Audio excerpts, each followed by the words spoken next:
Hello and welcome to the amusement park. I am your host Carla, and we're going to continue the video series on critical thinking. This video is about the challenges of making an informed decision. I have approximately 7 points to this video, and so let's go over them before we dig in. 1 is information overload. 2, biases and prejudices. 3 is uncertainty and ambiguity. 4 is time constraints. 5 is emotional influence. 6, group dynamics. And 7, ethical considerations. Let's begin. Okay, so I paused for a second. I think I stopped at uncertainty and ambiguity, time constraints, emotional influence, group dynamics, and ethical considerations. Let's begin. So, the first one is information overload. Now, in the age of the internet, decision makers often face an overwhelming amount of information, and distinguishing between useful and irrelevant information or data can be difficult and time consuming, but we kind of talked about that briefly in the first video, because there is a such thing as going too far out of the parameters of what you're looking for. So if, for instance, you're looking for crystals and how to categorize, identify, and so on and so forth, a crystal, then when you start getting into the line of questioning about when the crystal became, or when it, the difference between a rock and a crystal, and then you veer all the way off into the genealogy and the specifics of rocks, well, those questions no longer serve your original intent. And so making a decision about crystals while evaluating how rocks are formed doesn't actually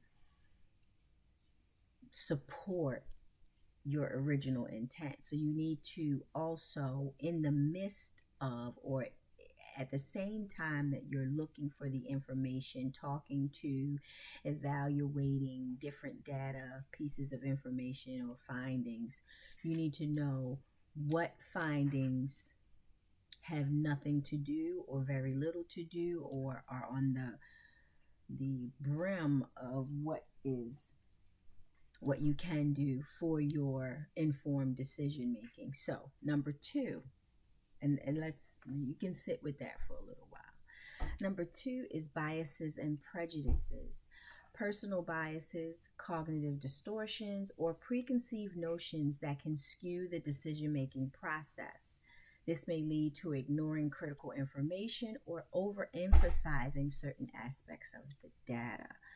So biases and prejudices come from very, very specific areas, meaning you're only looking for what you're looking for, and in that investigation, you omit other important information. So if you're looking for crystals and you begin to understand that certain structural formations that may also look like a crystal, perform like a crystal, but is not categorized as a crystal, you may want to not include that, or you may want to say, or you may want to omit how these things are formed, because you have an idea that it's a life form and you want to show how it is in fact a life form. And anything that doesn't help you prove that, you omit. That would be a bias or a prejudice in decision making or fact finding.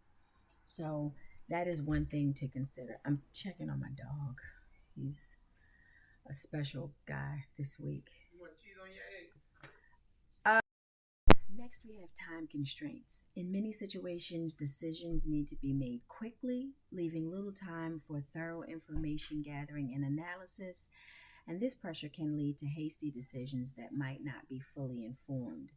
And that's usually what life does. It gives us a few moments, or at least we have a perceived few moments, to make an informed decision.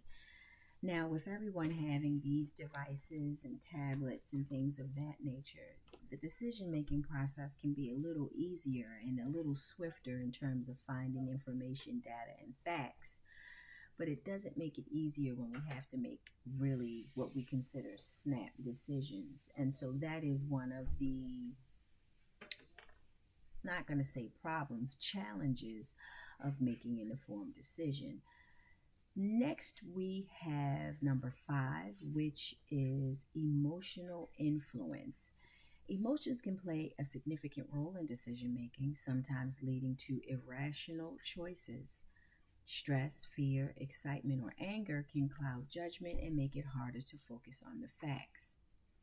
It's pretty self explanatory to me, meaning our emotions are like a pen or a piece of paper or a ruler. These are tools that we use, not necessarily the fact. This is not a fact. This is just a tool to understand something else or a tool to convey something else. Very often, even though these glasses are a tool, very often we use these, the way we look at things, we use it as a fact. And we need to evaluate our perception because it may be tied to emotional influence. So your emotions should never be the glasses that you look at something through. So stress, fear, excitement, anger, those are all tools telling you something about your interaction with a particular environment, instance, or possible decision looming. They shouldn't be the glasses by which you make the decision. I can get into emotions in another video, but just understand your emotional influence can, if you're not using your emotions as a tool and you're using them as the glasses or the perception by which you see things, then your informed decision making will be a little off. Next, you have group dynamics. When decisions are made in a group setting, such as groupthink, peer pressure, dominant personalities, and all of those things can influence the outcome. We've all, from school or from work, have been in group settings where one person kind of just takes charge or is assigned charge, and some do well with that authority, some not so much. But in informed decision making, you need to understand the group. And I'm going to even say, once you understand how the group is set up, who's the leader, who's the quiet idea giver, the different roles that the group members can take, you as well as should be encouraged, the other group members should, 1 through 5 that we discussed, take those into consideration, making sure that all voices are heard and the group considers all the information objectively. And that can be challenging because multiple people don't always see things the same way. So the group dynamic makes a big difference when making informed decisions, especially if you're making those decisions for a group. Lastly, we have ethical considerations, and some decisions involve ethical dilemmas where the right choice is not clear. Balancing ethical considerations with practical concerns can complicate the decision-making process, meaning some things are about what you believe is right and true and fair and good and honest. But that line is very specific to culture, geographical location, base knowledge. Ethical considerations are subjective. even though most of us want to believe that our ethical considerations are objective, like you just shouldn't kill. And sometimes you gotta. Um, I guess it depends on a lot of different things. So, balancing your ethical considerations when making informed decisions is very, very, very important. Well, that didn't take much long. This was a snippet of a video, but this video was about the challenges of making informed decisions. I hope 1 through 7 helped you a little bit. I hope you stay around for the next one. Again, this is the amusement park, and I am your host, Carla. I look forward to seeing you soon.